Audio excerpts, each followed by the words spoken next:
Welcome back to another episode of Pints and Pals. I'm your host, Miss Danielle Johnson, aka Miss Suge. Thank you for coming. I appreciate you. We're sipping on some Stitch House today. Yes. It's right on Market Street. It's delicious. They have a big long list of brews that they make right there in the restaurant. I have my buddy, Mr. Jea Street Jr. over here, rode in on his Harley to come see me. When I moved up here and I started telling my family and my friends I was coming up to Wilmington, they told me to look for you. That's so wild. Your name was shouted out. So your reputation precedes you. So could you give me just like a little background on how you started like musically and how you got to this amazing reputation of people that never know who you are?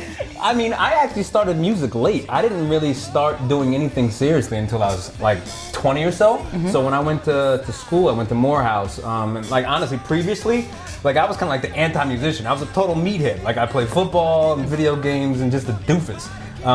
But you know, I got to Morehouse and they have the Morehouse College Glee Club. And it's an all-male glee club. And for whatever reason, I joined, and the musicianship in that group was just, you know, it knocked me completely out. And I was like, you know what? I was supposed to become like a psychiatrist, but I was like, no, I want to do music. And I started like studying and, you know, trying to make music. So that's kind of where it started. Yeah. Okay, I'm glad you said you were in Glee Club, because listening to your music, I can definitely tell there's some type of like theatrical, it's tight though, I like it. It's not intentional, but everyone always says that. I seen that your papa, your father, was just honored by the mayor. He got like a street named after him. Yeah, that was super cool. Okay, so you guys obviously have some type of history with Wilmington. Like My dad was born and raised.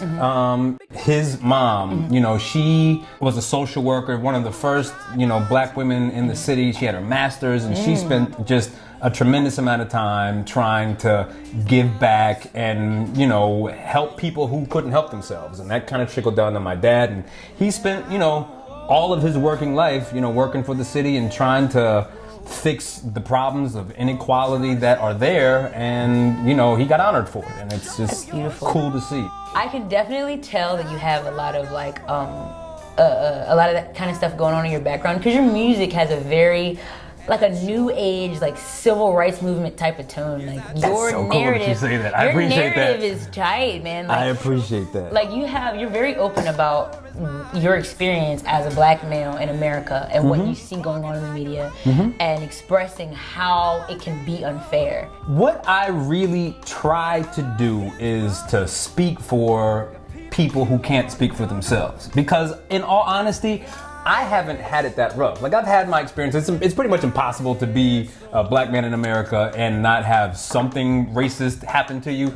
But I haven't had it anywhere as nearly as tough as some people. But I am very aware of what folks go through, and I'm basically just trying to use my platform to speak to and for those people who can't speak for themselves, you know what I'm saying? And try to just bring awareness and solutions as much as possible with our art, you know what I mean? That's it. So you have like a whole grown ass life. You have like a beautiful wife, you have like some cute kids, you got a motorcycle, I don't know if you have any pets. How do you balance your music life and your regular home life? One of the strange things for me that's come from being a parent is you learn to use You learn to maximize every 30 seconds. So if I get 15 minutes to like work out a lyric, I'm gonna use it in 15 minutes and get something out of it. You become efficient with your time. It's just that simple. Yeah. Kids will do it to you. They make you. There's no choice. I don't have any children right now, but I know a lot of artists and musicians who are very much like want to do that, but they struggle with that. Like, how am I going to be able to keep this passion? And but also like have a regular family life. It's an interesting thing because I mean, in a certain way, being put in a situation that sort of naturally tears you away from your passion will let you know how real it is. You know what I'm saying? Because it's almost like the motorcycle. Like if time passes without me spending time doing it, I get irritable. You know, those kinds of situations show you. It's like, yo, this is something that isn't an option, so let's just fucking figure it out and make it work. You know what I'm saying? It's just that simple. Yes, I think some people really believe that music is an option, and it's not for some people. It's not. Being creative is not an option for some people. That's exactly right. You have to do it, or you're not even the same person. All right, I want to do some rapid fire questions. What's your go-to order at the bar? Jameson and Guinness, 100%. Right. Yeah. Sorry. You're trying to get it. I'm a drinker's drinker. I'm a purist, so yeah. What's your favorite way to relax? My motorcycle, 100%. That thing's tight too. Who's your favorite drinking buddy? My brother. Yeah, absolutely, 100%. You know, if I know that if he comes over to the house, he's gonna show up with his wife, and we're gonna walk out 10 shots deep. Like, fuck, you know what I'm saying? Y'all But wives it's a good gonna time. drive y'all home. Exactly. Oh my At God, that you're point. living the life, man. I gotta get a wife. In some ways. So do you have any advice to any like new, young, emerging artists who are like trying to break into the scene? You're an amazing vocalist and an amazing musician as well.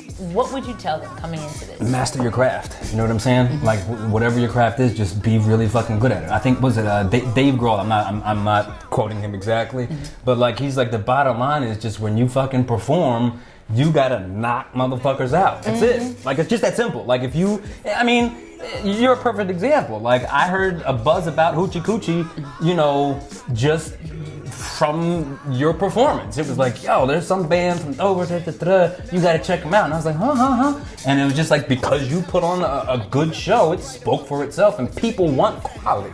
You know what I'm saying? So if, you know, if you're doing some really good shit, you know, it'll get noticed, and you typically do really good shit by getting good at your craft. All right, so that was tight. Just before we leave, I would just like you to let people know where they can find you on the planet Earth, and then also on the interwebs if they're looking. You can find me in a bar. You can find me in the club. You can find me on the bar just something like this for the whole night. No, I'm on this is my website, JeaStreetJr.com. And then all of the, you know, traditional social media, Facebook, IG, all that stuff. I'll be sure to link it for you guys. Yeah. Thank you so much. Thank you. For coming out. Yeah, no, anytime. We're gonna go outside and we're gonna rev this Harley up. Nice. But thank you guys for coming and hanging out with us again. Check us out, Pints and Pals. Follow us online, Twitter, Instagram, all that good stuff. If there's anybody you want to see on here, any questions you want me to ask, hit us up, send us a tweet, send me an email. I want to hear from you. All right, this beer is really good. It's like 6.5. I'm feeling a little crazy. Love you. All right, we're out.